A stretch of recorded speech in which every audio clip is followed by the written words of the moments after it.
જય Hind. Only for study ચેનલમાં તમારા દરેક મિત્રોનું હાર્દિક સ્વાગત છે.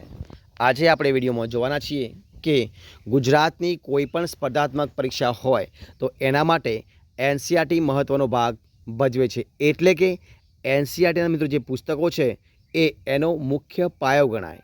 અને એટલા માટે આપણે એક નવી સિરીઝ ચાલુ કરી છે કે જેમાંથી ધોરણ 6થી માંડી અને ધોરણ 10 સુધીના મિત્રો જે તમામ પુસ્તકો છે એનસીઆરટીના, એમાંથી આપણે વેરી મોસ્ટ આઈએમપી પ્રશ્નો લઈ અને એ પણ એમસીક્યુ પ્રકારના પ્રશ્નો લઈ અને તમારી સમક્ષ મૂકવાના પ્રયત્ન કરીએ છીએ. તો આજે આપણે આ વિડીયોમાં ધોરણ 6 સામાજિક વિજ્ઞાન મોસ્ટ આઈએમપી એમસીક્યુ પ્રકારના પ્રશ્નો અને એ પણ એનસીઆરટીનો જે સિલેબસ છે એના આધારિત એમસીક્યુ પ્રકારના પ્રશ્નો આપણે મૂકીએ છીએ.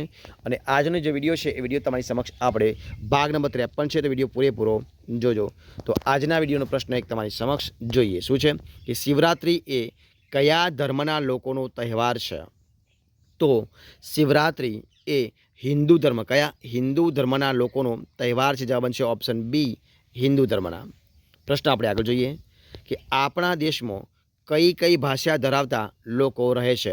તો આપણા દેશમાં મિત્રો જે અહીંયા આપી છે એટલે કે ઉપરોક્ત તમામ અહીંયા આપી છે તમામ લોકોના તમામ ભાષા ધરાવતા લોકો રહે છે. જવાબ છે ઓપ્શન સી, ઉપરોક્ત તમામ, મતલબ કે અંગ્રેજી, પંજાબી, હિન્દી, તમામ ધર્મના લોકો, ભાષા ધરાવતા લોકો રહે છે. જવાબ છે ઓપ્શન સી.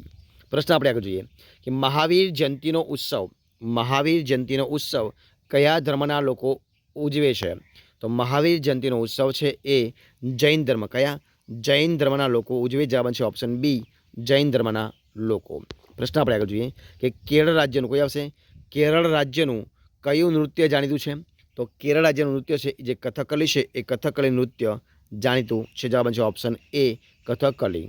પ્રશ્ન જોઈએ આપણે આગળ કે ઘુમર નૃત્ય કયું આવશે? ઘુમર નૃત્ય એ કયા રાજ્યનું નૃત્ય છે? તો ઘુમર નૃત્ય એ રાજસ્થાન, કયું આવશે? રાજસ્થાન રાજ્યનું છે. જવાબ છે ઓપ્શન એ, રાજસ્થાન જવાબ આવશે.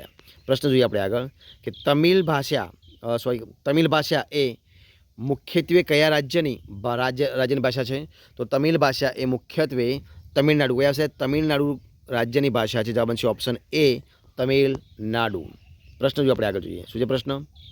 તો કે ભારત દેશના દેશવાસીઓમાં કઈ ભિન્નતાઓ રહેલી છે? તો ભારત દેશના દેશવાસીઓમાં ઉપરોક્ત તમામ ભિન્નતાઓ, મતલબ કે રંગરૂપ, ખાનપાન અને પોશાક, એ તમામ જે ભિન્નતાઓ રહેલી. જવાબ બનશે ઓપ્શન સી, જવાબ બનશે ઉપરોક્ત તમામ. પ્રશ્ન આપણે આગળ જોઈએ કે કયા અધિકારથી, શું આવશે?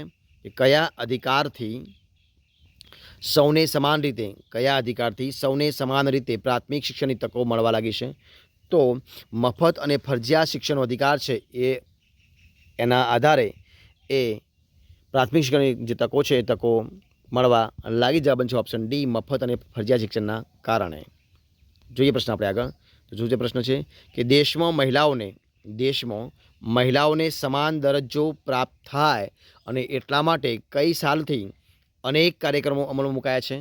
તો દેશમાં મહિલાઓને સમાન દરજ્જો પ્રાપ્ત થાય એટલા માટે ઈસવીસન 1980થી કઈથી ઈસવીસન 1980 જે સાલ છે એના આધારે અનેક કાર્યક્રમો અમલમાં મુકાયા છે. જવાબ છે ઓપ્શન સી, ઈસવીસન 1980.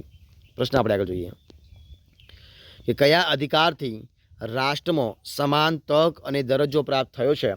તો સમાનતાનો અધિકાર જે છે એ સમાનતાના અધિકારને કારણે રાષ્ટ્રની અંદર સમાન તક અને દરજ્જો પ્રાપ્ત થયા છે. જવાબ છે ઓપ્શન સી, સમાનતાનો અધિકાર. પ્રશ્ન આપણે આગળ જોઈએ કે રાસ ગરબા કયા રાજ્યના લોકોનું નૃત્ય છે?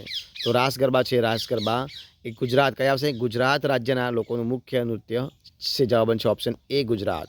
પ્રશ્ન આપણે આગળ જોઈએ. કયો છે પ્રશ્ન? તો કે કઈ સાલમાં રાષ્ટ્રીય મહિલા આયોગની રચના કરવામાં આવી છે? તો ઈસવીસન 1992. શું આવશે? ઈસવીસન 1992ની જે સાલ છે એ સાલની અંદર રાષ્ટ્રીય મહિલા આયોગની રચના કરવામાં આવી છે. જવાબ છે ઓપ્શન ડી, ઈસવીસન 1992. પ્રશ્ન આપણે આગળ જોઈએ કે બંધારણના કયા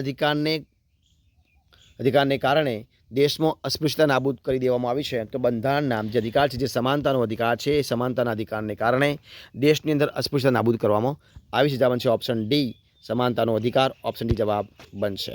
પ્રશ્ન આપણે આગળ જોઈએ કે ગરીબ મહિલાઓ કઈ આવશે? ગરીબ મહિલાઓ સહેલાઈથી ન્યાય મેળવી શકે તે માટે કઈ અદાલતોની સ્થાપના કરવામાં આવી છે? તો ગરીબ મહિલાઓ સહેલાઈથી ન્યાય મેળવી શકે એટલા માટે કઈ આવશે? તો નારી અદાલત કઈ આવશે? ઓપ્શન સી જવાબ આવશે. નારી અદાલતની સ્થાપના કરવામાં આવી છે. જવાબ બનશે ઓપ્શન સી, નારી અદાલત. જે પ્રશ્ન આપણે આગળનો કયો છે પ્રશ્ન? તો મહિલાઓની શું આવશે?